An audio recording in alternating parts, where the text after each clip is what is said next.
La liste des candidats pour les élections législatives provinciales et communales a été rendue publique. Elle a été dévoilée cet après-midi lors d'une déclaration faite par l'Agence nationale de gestion des élections.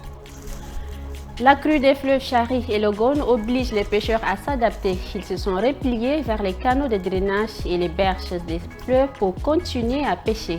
Réussissent-ils à s'en sortir? La réponse dans un instant.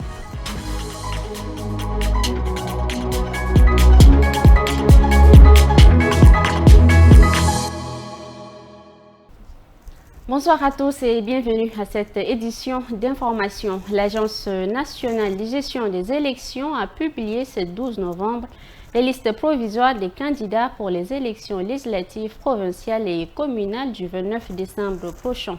La liste a été dévoilée lors d'une cérémonie organisée au siège de l'agence. Nalepol et Alutian nous donnent plus de détails. Après 2 prorogations du délai de dépôt des dossiers de candidature et près de 10 jours d'examen des 10 dossiers, l'Agence nationale de gestion des élections fait le point.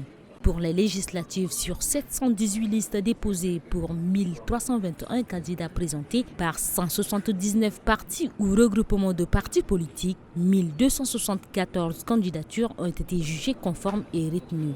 Concernant les provinciales, sur 447 listes déposées pour 1260 candidats issus de 134 partis ou regroupements de partis politiques, 1157 candidatures conformes ont été retenues. Pour les communales, les 285 listes déposées pour 6156 candidats provenant de 93 partis ou regroupements de partis politiques ont été retenues. Certains, après régulation de certains documents. Au niveau de la diaspora, divisée en 4 zones, Afrique, Amérique, Asie et Europe, 24 listes pour 24 candidats présentés par 16 partis ou regroupements des partis politiques ont été reçus. Parmi celles-ci, 18 dossiers conformes ont été retenus. Les listes provisoires que nous rendons publiques aujourd'hui seront affichées dans tous les bureaux de démembrement de l'ANGE. Elles sont à la disposition de l'ensemble des partis politiques et regroupements des partis politiques qui peuvent les consulter. La consultation de ces listes ouvre la voie à des recours qui sont prévus par le Code électoral. L'ANGE se félicite du taux de participation des femmes qui s'élève à 34,61%. C'est une nouvelle qui fait grand bruit. La non-validation de la candidature du secrétaire général du mouvement patriotique du salut, le parti au pouvoir, Mohamed Zenbada. Son dossier a été rejeté par l'Agence nationale de gestion des élections lors d'une publication de la liste cet après-midi. Alataroum Gislaine nous font le point. Mohamed Zenbada, candidature rejetée. Lui qui se présentait pour le département d'Abtouyour dans la province du Guéra, sa région natale. Contre toute attente, le numéro 1 du parti au pouvoir ne sera pas en lice. Après examen de son dossier, l'Agence nationale de gestion des élections, l'ANGE, a mis en évidence 2 motifs disqualifiants pour M. Zenbada. D'abord, Mohamed Zenbada fait l'objet d'une condamnation à 5 ans d'emprisonnement ferme en 2012. Bien qu'il ait bénéficié d'une grâce présidentielle. Ce fait constitue un obstacle majeur, mais ce n'est pas tout. Le dossier du candidat manquait également de la preuve de sa mise en disponibilité de son corps d'attache, la police. Conclusion, sa candidature est rejetée. Pourtant, Mohamed Zenbada est un vétéran des élections avec plus de 40 ans de parcours politique. Ce ténor de la classe politique tchadienne a commencé à militer très tôt. Compagnon de Habré, puis opposant, il entame son parcours politique sous l'ère démocratique en 1992 en devenant leader du mouvement des jeunes du MPS. Frère de Moldoum Bada Abbas, l'un des cofondateurs du mouvement patriotique du salut, le MPS, Mohamed Zenbada alterne les postes de responsabilité dans l'administration jusqu'en 2002, où il fait son entrée dans le gouvernement en tant que ministre de la Culture, de la Jeunesse et des Sports.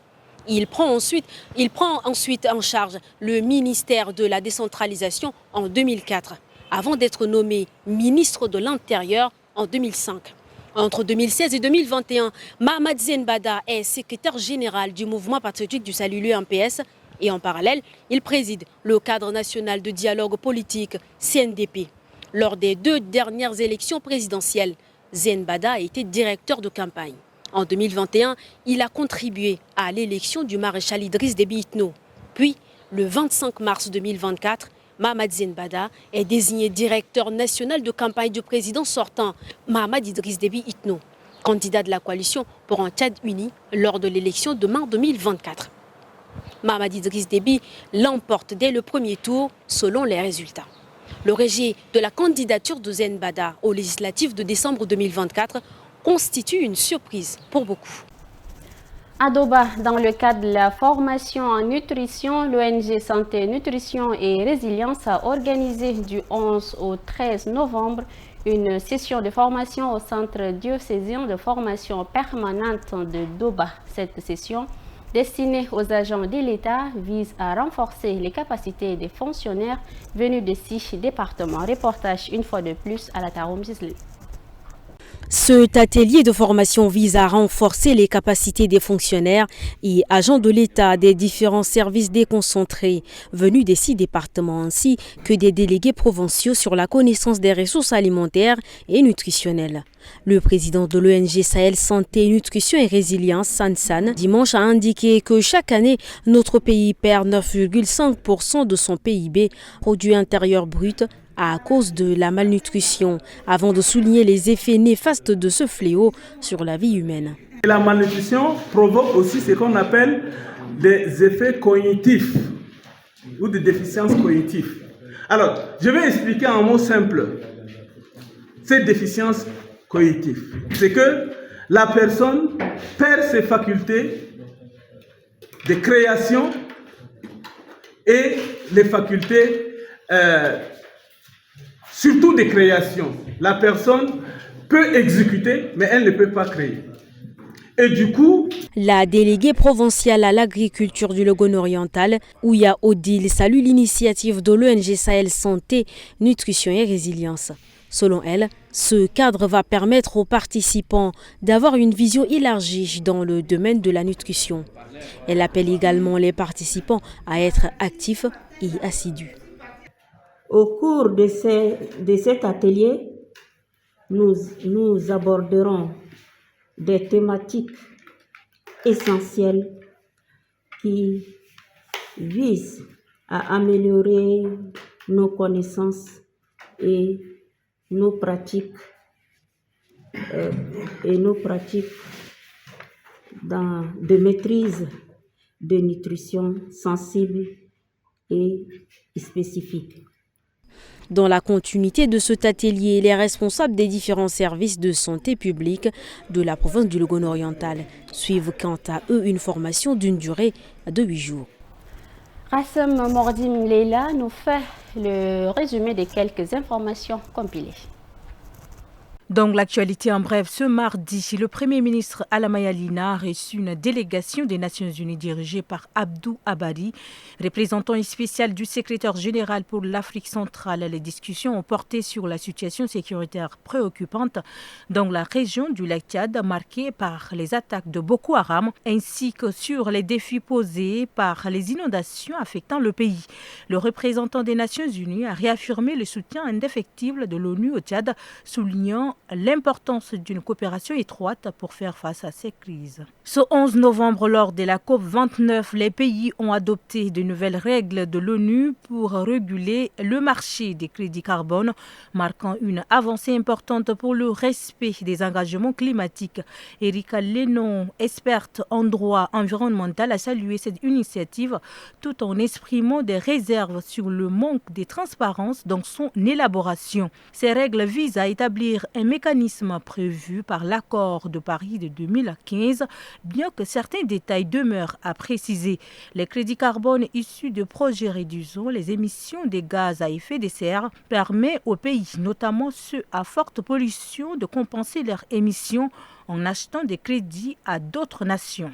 Et pour finir, le ministre de la Santé publique, Dr Abdelmadid Abderrahim, a accueilli ce 12 octobre une mission de haut niveau de l'initiative mondiale pour l'éradication de la poliomyélite avec la représentante de l'OMS au Tchad, Dr Ania Blanche Philomène. Le chef de mission, Dr Christopher Mayer, est au Tchad jusqu'au 20 octobre. Ce dernier a souligné les progrès réalisés en vaccination et a recommandé d'améliorer la surveillance pour stopper la circulation du poliovirus d'ici 2025. Avec la montée des eaux des fleuves Cherif et Logone, tous ceux qui vivent près des digues subissent les conséquences chacun à sa manière. Les pêcheurs, quant à eux, se sont repliés sur les canaux construits pour contenir les eaux afin de pêcher. Cette solution est-elle rentable? Découvrez-le à travers ces images signées Nodimadi Perline, commentées par Ngena Hondoum Cynthia. À cause de la crue des fleuves Chari et Logone, ils se sont repliés ici, sur ce canal du quartier Ngeli. Et c'est là que Mathias et d'autres pêcheurs traquent les poissons avec leurs filets. C'est par ces canaux que nous nous débrouillons. Actuellement, il y a eu une pénurie de poissons dans le fleuve. Nous attendons un mois. Si les niveaux de l'eau baissent, nous retournerons au fleuve. Dans les cas contraires, nous demeurerons ici pour le moment. Un exercice pénible mais moins dangereux que d'affronter les profondeurs des eaux. Pauvres en poissons en cette période de crue. Et la récolte de ce matin est bien maigre, mais mieux que rien. Depuis notre arrivée ici, nous rendons grâce à Dieu de pouvoir nourrir nos enfants. Bien que les ressources soient limitées, nous parvenons à satisfaire nos besoins quotidiens. Dans ces contextes, nous sollicitons l'assistance du gouvernement afin qu'il nous accorde des pirogues dont nous manquons. Telle est notre unique requête auprès des autorités. Pour ces pêcheurs, il faudra encore attendre plusieurs jours avant de pouvoir retourner sur les lieux de pêche habituels.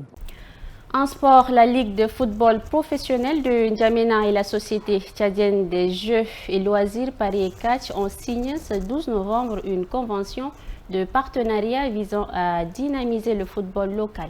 Un compte rendu signé Rimteta Gardino et Ralombay Bonaventure. À travers ce partenariat, la société Paris Cash s'engage à soutenir financièrement la Ligue dans le but de promouvoir le football. En échange, la Ligue s'engage à accroître la visibilité de la société lors de ces événements. Jean-Philippe Bernard est le directeur d'exploitation de la société Paris Cash. D'être intégré dans cette Ligue et de pouvoir supporter et développer, ou aider en tous les cas à développer le football, mais le sport en général au Tchad. Nous avons aussi une très bonne relation avec Tchad Info, avec qui nous faisons des émissions de façon régulière. Et voilà, c'est un vrai plaisir d'être là. Je suis très content de pouvoir signer cet accord avec vous aujourd'hui. Merci. Et en espérant que ce soit pérennisé dans les années à venir. Ce partenariat est une bouffée d'oxygène pour la Ligue qui manque cruellement de partenaires, selon Mohamed Abdoulaye Adesh, président de la Ligue de football professionnel de N'Djamena. Ce partenariat n'est pas seulement une affaire commerciale. Il s'agit d'une véritable alliance stratégique qui vise à promouvoir notre championnat, à développer notre visibilité et à envoyer l'expérience de nos supporters. Le partenariat est prévu pour une durée d'1 an. Merci à vous d'avoir suivi ce journal. C'est tout pour cette édition. Merci. À demain, Inch'Allah.